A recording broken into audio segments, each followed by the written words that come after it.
Saline কাণ্ডের তদন্তে সপ্তাহের প্রথম দিনে ফের একবার মেদিনীপুর মেডিকেল হাসপাতালে গিয়েছেন সিআইডির আধিকারিকরা। হাসপাতালে পৌঁছেই সুপারের ঘরে গিয়ে দীর্ঘক্ষণ কথা বলেছেন তদন্তকারী অফিসাররা। একই সঙ্গে হাসপাতাল চত্বর থেকে সিআইডি একাধিক নথি সংগ্রহ করেছেন বলেও খবর। এদিকে সোমবার মেদিনীপুর মেডিকেল কলেজের প্রিন্সিপালের সঙ্গে দেখা করেছেন ইন্ডিয়ান মেডিকেল অ্যাসোসিয়েশনের বেঙ্গল শাখার সদস্যরা।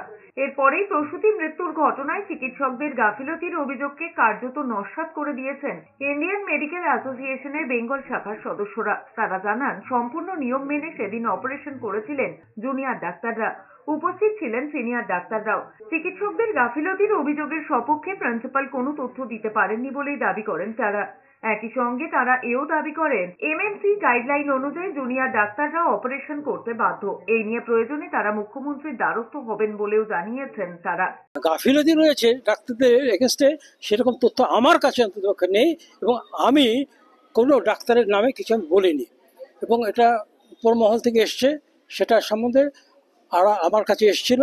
আমি এখান থেকে আবার লিখে পাঠিয়েছি, এগুলো আপনারা দেখুন কেন হচ্ছে। উনি বললেন আমার কাছে কোনো তথ্য নেই, কোনো এফআইআর হয়েছে।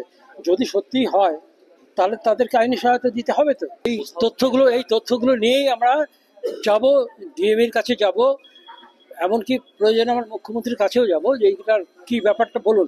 আগে আপনারা কেন সাসপেন্ড করলেন? আগে তো শোকজ করে সবাইকে দেওয়া হয়।